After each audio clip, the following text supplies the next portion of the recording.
आज हम डिस्कस करेंगे अगर दारा कारक ग्रह आपके तीसरे भाव में आ जाए तो उसको हमने कैसे देखना है।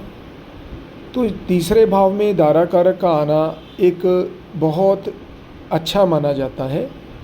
इसका रीज़न यह है कि जब भी कोई दारा कारक ग्रह तीसरे भाव में आता है तो आपका जो जीवन साथी है वो आपके लिए मोटिवेटिव साथी के तौर पर बन जाता है, आपको प्रेरणा देने वाला बन जाता है, आपको उत्साह देने वाला, पुश करने वाला, चलो चलो करो, पॉजिटिवली उत्साह देने वाला जीवन साथी होता है अगर तीसरे घर में दारा कारक आ जाए।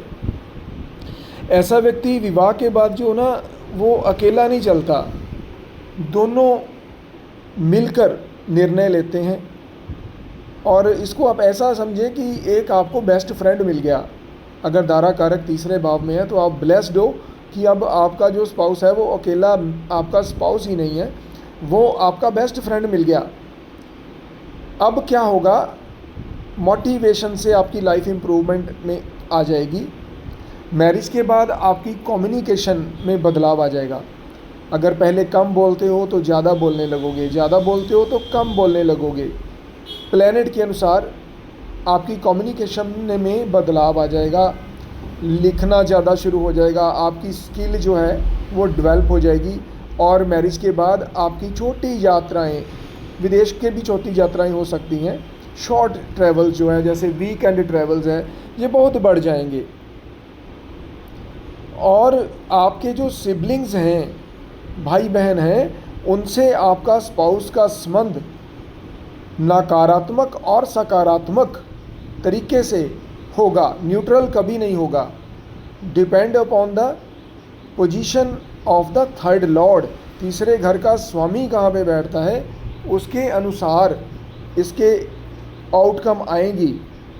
अब हम देखें, अगर थर्ड लॉर्ड जो है वो सिक्स्थ हाउस में आ गया तो भले ही वो आपका मित्र है, आपका स्पाउस, लेकिन अब आर्गूमेंट और कंपटीशन रहेंगे आपस में आपके। इसी तरह से अगर आठवें घर में आ गया तो सीक्रेट हिडन इश्यूज रहेंगे। भले ही आपका जो स्पाउस है वो मोटिवेशनल होगा, मित्र होगा, लेकिन कुछ ना कुछ चीज़ें वो छिपा के रखेगा और आपको सीक्रेट्स की वजह से ट्रस्ट इशू आएंगे जो कि बहुत पेनफुल होंगे आपके लिए। अगर 12th हाउस में चला गया आपका दारा कारक जो वहाँ बैठा है उसका Lord, third house Lord in the 12th house चला गया, तो ऐसे में आपका जो स्पाउस है उसके फॉरेन के साथ संबंध, या फिर ऐसा टाइम जीवन में आएगा कि आपको और आपके स्पाउस को कुछ समय अलग अलग दूर रहना पड़ सकता है और आपको स्पाउस के ऊपर काफ़ी एक्सपेंडिचर करना पड़ सकता है। ये तो हुए तीसरे घर में दारा कारक के रिज़ल्ट। अब मैं आपको कुछ इंपॉर्टेंट चीज़ें बताता हूँ, ये वैसे किसी भी घर में हो तो लागू रहेंगी। कुछ ऐसे नक्षत्र हैं जो तीसरे घर के लिए बहुत सपोर्टिव होते हैं, जैसे कि मृगशिरा, स्वाति, हस्ता, चित्रा, धनिष्ठा।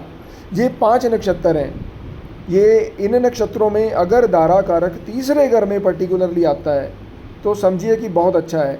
स्वाति में आ गया तो बहुत ही अच्छा है, हस्ता में आ गया बहुत अच्छा है, चित्रा में आ गया अच्छा है। क्यों?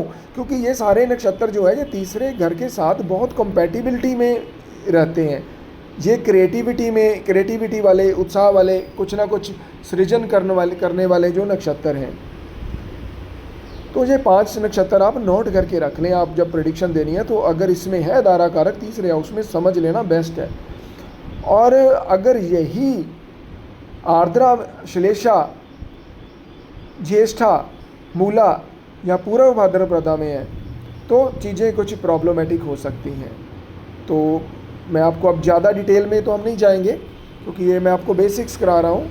मेरी टेंडेंसी रहेगी कि कभी आपको नक्षत्र वाइज भी डिटेल में कराएं कि अगर आर्द्रा में तीसरे घर में दारा कारक आता है तो क्या प्रॉब्लम होती है, अश्लेषा में आता है तीसरे घर में दारा कारक तो क्या प्रॉब्लम होती है। श्लेषा नक्षत्र एक तरह से बंधन वाला नक्षत्र है, तो व्यक्ति बंधा हुआ कम्युनिकेशन के थ्रू कि उसने जो बात बोली है उसका जवाब नहीं दे पाना या उसका तोड़ नहीं मिलना आपको, इस तरह के इश्यूज़ जो हैं वो आते हैं। तो फिलहाल आप एक बात मान के चलिए कि थर्ड हाउस में अगर आपका जीवन साथी है, दारा कारक है, तो आपके लिए बहुत ही अच्छी बात है।